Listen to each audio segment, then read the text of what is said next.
after to making her unexpected entrance. The sound of snoring was the first thing heard by Lottie the next morning, which was always but a pleasant noise to be woken up to, she'd think sarcastically. Rubbing her eyes and equipping her glasses, she noticed that snoring wasn't the only thing to be heard. Faint jingling noises could be heard every few seconds too, which seemed to be coming from below her bed. Lottie turned to find Susie already up and dressed and was looking towards her. "I think I've found the solution to why Akko must have passed out on the street yesterday," she said with the usual half-open-eyed look on her face. "You have? Then that noise must be coming from." She had to be a sleepwalker. Wondering what she meant, Lottie looked down at Akko's bed to find her still fast asleep. But that wasn't what made her stop and question what she was looking at. Akko wasn't in her pajamas, as she normally would be. Instead, she appeared to be wearing what seemed to be a jester's motley. A hat with a white zigzag pattern for the bottom with red and yellow colors for the dangling sleeves sat on her head perfectly.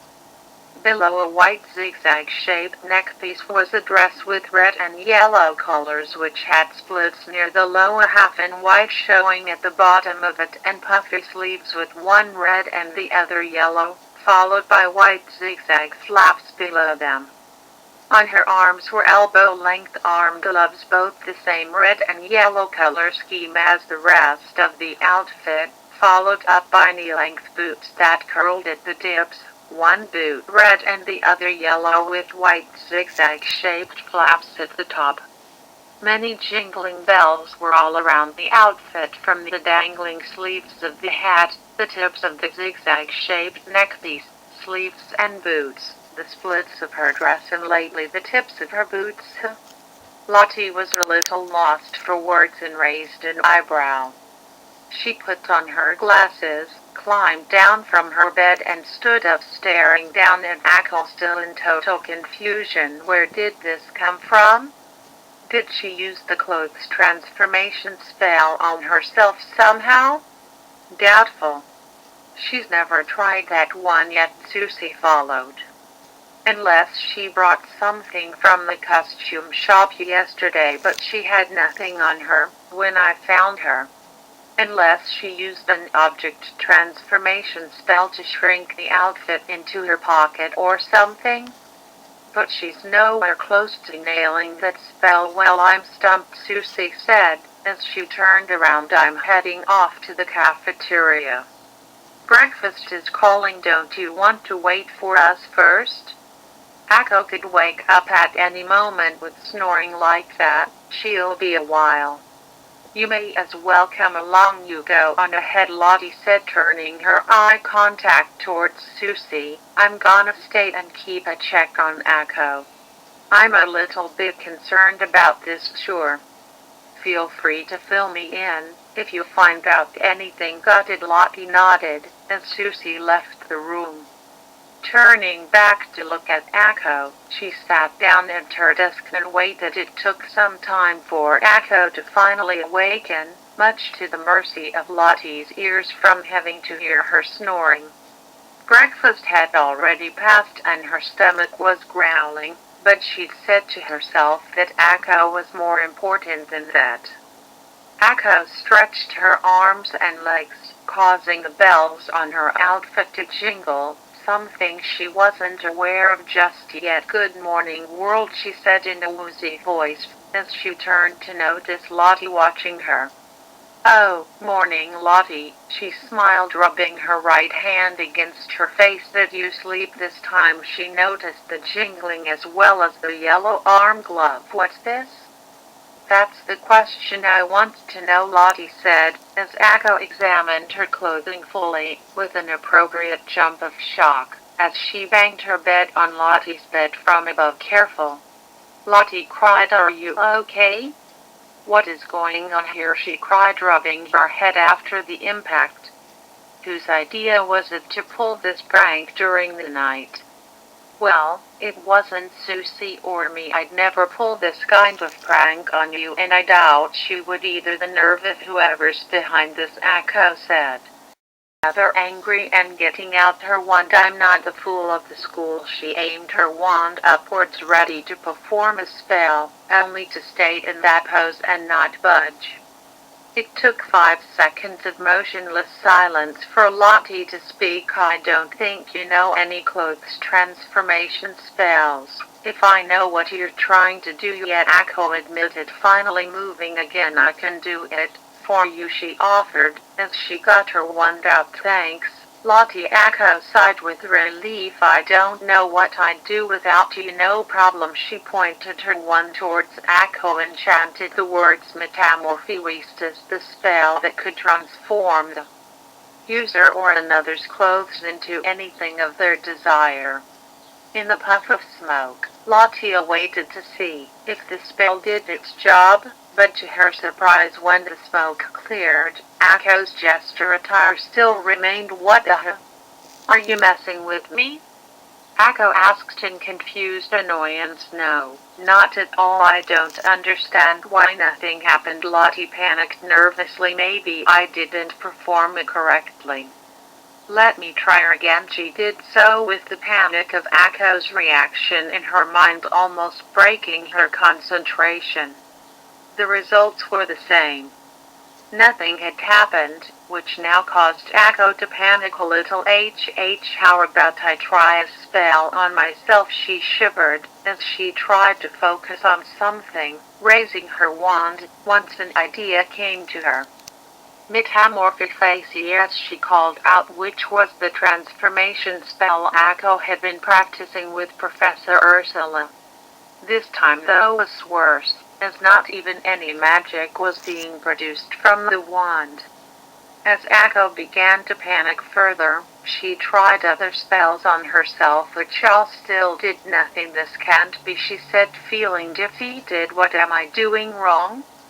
Worried for her friend, Lottie tried more spells as well, all with the same results. It's like you've become magic-proof, Lottie said, feeling at a standstill. Now I'm starting to think something really did happen to you out yesterday. But what? What would cause such a thing? Akko asked angrily, as she attempted to remove the jester outfit by pulling at her arm gloves. Things only got worse from there, as it seemed that now she couldn't take it off. She pulled with all her might, as Lottie watched in surprise.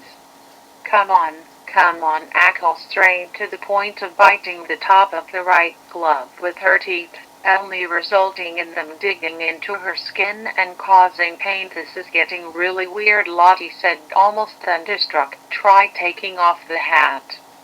Following her suggestion, Akko grabbed at the sleeves and pulled upwards to attempt removing it, resulting in the same outcome.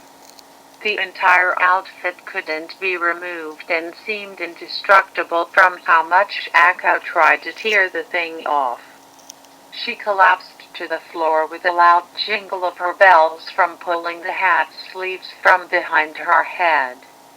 She was lying down for several seconds, all out of options on what to do. I can't do it, Akko said with a face of defeat. Now what am I gonna do? Relax, Akko, Lottie responded, trying to stay calm for her sake. I'm sure we can figure this out. How though? None of our magic works on me, and this ridiculous costume isn't coming off. How am I supposed to go to classes looking like, oh no, she cried out loud, looking at the clock. Classes in 5 minutes. Oh no, you're right, Lottie followed, realizing she hadn't changed out of her pajamas yet. We have to hurry and get going. I can't go to class looking like this, Akko panicked. Everyone's gonna laugh at me more than they already do, and I don't need to give them a bigger reason to do so. Not if we explain to the teachers what's going on. I'm sure they'll understand. when they see for themselves, but the first lesson is with Professor Finnelan. Akko panicked, referring to the magic linguistics teacher whose other role was the faculty member in charge of student guidance. I don't want to get in detention for the umpteenth time. This time it's not my fault, as I said. If we explain what's happening, then she'll understand, Lottie told her, even though she too felt that Professor Finnelan would just see this as Akko not respecting school dress code. Besides, she thinks I have no value as a witch, and Finnelan was a serious woman who demanded respect and discipline from the students and favored skilled ones like Diana, which only made things harder for Akko, as Diana would tend to get under her skin for being treated as a joke to the school. Now that feeling would only be worse due to being trapped in this outfit. I'll be right with you, Lottie promised, placing her hand on Akko's shoulder. If she doesn't believe you, then I'll step in once again. Akko felt incredibly lucky to have Lottie as a friend. She sighed once more and gave a faint smile. Thank you, she said, keeping the response short and sweet, knowing that Lottie had to get dressed quickly. She turned to let Lottie dress whilst looking at her poster of Shiny Chariot, wondering what she would do if in a similar situation. Akko checked outside the bedroom door to see if any students were passing by heading to class, to which there were, as she hid away from their sight in case they were to take a look. Several of them thought they heard some jingling noises close by, but didn't give it much thought as they carried on. Lottie knew what Akko was trying to do, so she got in front of her and left the room, turning her head back to face Akko. I don't see anyone left, she whispered. If you want, then you can come on out. Maybe it's too early to do so. Akko smiled nervously with her eyes closed. You go on ahead and I'll catch up. We can't be late, Akko. I promise I'll be right with you, but then everyone will keep staring. Look at me, I'm dressed to be someone who is supposed to be laughed at. I get enough of that for just being myself, and not in a positive way. Then we'll both explain what's going on, if anyone asks. Come on, let's go. Once confident enough, Akko followed behind Lottie at a somewhat slow pace due to the bells on her outfit constantly jingling. With no way to remove them, her presence was bound to be heard by someone, which had her on edge as she walked down the hallway. Akko suddenly felt itchy on her back and groaned as she stopped in her tracks. Why now, she said, as she carefully moved her right arm to reach for the itchy area. I wanna scratch it so bad. Shall I do it for you? Lottie asked, who had noticed whoever does it, these bells will go off, she replied, scratching her gloved fingers across her back as carefully as possible, making the bells jingle louder. Just thinking of the very word, itch, caused more areas of her body to need scratching, being her arms and legs. She clenched her teeth in frustration as the itching continued and the stress of the bells giving her away. Try and stay calm, Akko, Lottie said quietly. You're probably not as itchy as you may think. Don't say that word, Akko responded back in a panic, as she felt worse. She began to feel flustered as she scratched faster and faster. Her eyes were closed tight and she was straining the further she scratched, not noticing that her left leg somehow stepped on the curl tip of her right yellow-colored boot. Moving forward at the same time, she lost balance and collapsed onto the floor, causing the bells to jingle loudly all at once from the fall. Lottie gasped and reached her hand out towards Akko for her to pick her back up with. The frustrated girl got back up on her feet and realized the noise she had made, stuck in a pause of not knowing what to do now. Stupid boots, Akko cried out crossly, stomping her left foot down in repetition. Stupid bells, What's with the jet? Laughed someone from behind her, which froze Akko in a fright. She quickly turned around to notice Barbara Parker, who was with Hannah England, two students who were loyal friends and assistants of Diana. The two of them had similar mocking behaviors towards Akko and her friends, especially Akko due to her incompetence in magic and her academic level in the school. Being brought down by them weekly was something Akko couldn't stand, and being in her current situation was only going to feed them with opportunities to make her feel worse. So you finally accepted that you're nothing but a joke to Luna Nova, Hannah commented on her attire. What took you so long? Akko replied back angrily, I didn't want to be in this situation. Made a bet with someone and lost it? Barbara asked with a sly, bullish smile. Of course you'd lose it. I'd say this actually suits you well. Hannah chuckled in an antagonizing manner. It really does scream you. Knock it off, Lottie said, getting in front of Akko. Something's happened to her and there seems to be no way of finding out what it is yet. I can answer it for you, Barbara said. Akko is nothing more but this school's clown and she secretly has accepted it. No, I haven't. Shut up, Akko cried angrily. It was enough to be in this silly outfit, but being called the school's clown had insulted her greatly. You try being stuck in this and see how I feel. No thanks. We prefer a dress code that shows we take things seriously, Hannah replied in a mocking tone. We'll be on our way now. I'm sure you'll need time to come up with some jokes, if you're even capable of making any good ones. Barbara chuckled alongside Hannah, as they set off past Akko and Lottie to head for class. The frustrated Akko suddenly realized that them going on ahead could mean them telling Professor Finnelan, which caused her to panic. Hold up, she cried, running on ahead, only to then step on the same curved boot tip again and fall. The sound of Hannah and Barbara laughing getting fainter only frustrated Akko more, as she got herself back up and attempted to chase after them again. More students were beginning to appear from far behind her, all noticing Akko's jet and questioning to themselves what was going on.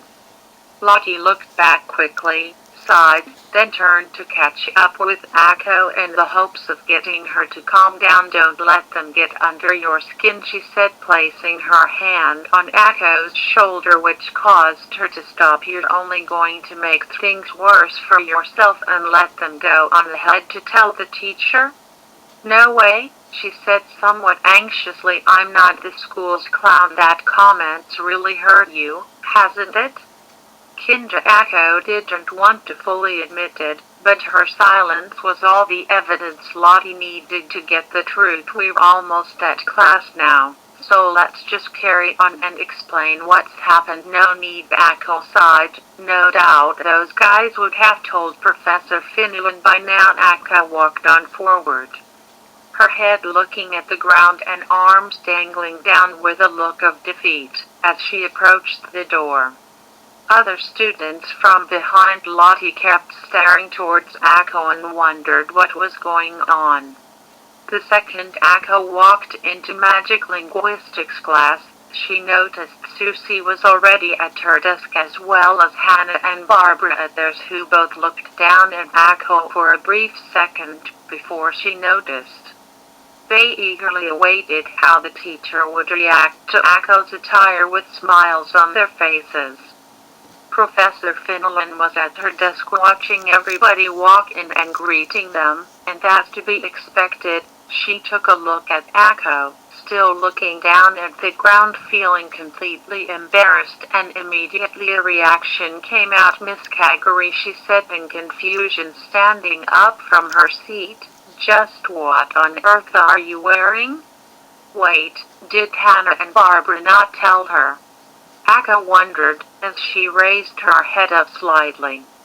Miss Kaguri, Finnelan asked again, raising her voice a little up. Answer me, young lady. Why aren't you in the proper dress code? I can explain, go on then. You see, Akko paused, as she caught from the corner of her eye that everyone currently in the class continued to stare, including Diana, giving her that familiar look of disgust that she was more than used to. Lottie decided to step in, as she watched Akko struggle to break through her nerves. She woke up in this, "Professor," she said. "She can't get it off no matter how hard we try." "That's right," Akko followed now with more confidence in her voice. "It's stuck on tight." She pulled the sleeves on her hat hard to show she wasn't messing about, resulting in her falling over on her back, causing some of the other students to giggle, including Hannah and Barbara. "I don't have time to deal with your foolish antics," said with her arms crossed, not looking convinced at all. "But I'm not fooling around, I swear," says the fool, called Hannah from her desk, resulting in her and Barbara chuckling more. Akko, already tired of them mocking her again, looked directly at them angrily. "Back off," she called to them. "Fools are supposed to make us laugh, not threaten their audience." Barbara responded slyly, "Shut up, we will. We're just waiting for a joke to come out of your mouth." "Okay, that's it." Akko stomped up towards their desk with rage, as Lottie attempted to follow her in a panic. As Akko approached the girls, Hannah stuck her foot out to trip Akko over on the floor, something she had experienced from them in the past, as they laughed away. "Well, you got the physical comedy down." Barbara laughed. "But you couldn't have done that on your own." Akko got up and yelled out, as she grabbed Hannah and Barbara and pinned them down to the floor, resulting in all three of the girls fighting. "Enough," called out Professor Finnelan angrily, but her words didn't reach them as the fighting continued. Already growing tired of watching it, Diana stood up and got out her wand to perform a spell to stop the fighting. With a wave of it, she cast out a magical barrier spell around the three girls to protect them from more physical contact. That was except for Akko, as the spell didn't work on her. Hannah and Barbara looked up at Diana with much relief. "Thanks, Diana," Hannah said with a relieved smile. "Akko has no control over her temper. What would this school do without you?" Barbara followed, but Diana gave them a look of disappointment. Akko was her main focus, as she continued to ponder why her spell didn't work on her. "All three of you to the headmistress' office now," Professor Finnelan said angrily, as she pointed her finger towards the door. This instant Hannah and Barbara weren't so happy now, as they looked at Akko annoyingly before heading down the stairs, with Akko, feeling defeated, walking close behind them. Lottie watched with worry, as her friend left the room, whilst Susie, who also watched, was wondering just what was going on with her fellow roommate. With the girls out of the room, the rest of the students sat at their desks except for Diana, as they conversed about what happened, mostly feeling that this was nothing new, as Akko's antics did make the most noise. "Everyone please be silent," Finnelan instructed. "The lesson is about to commence.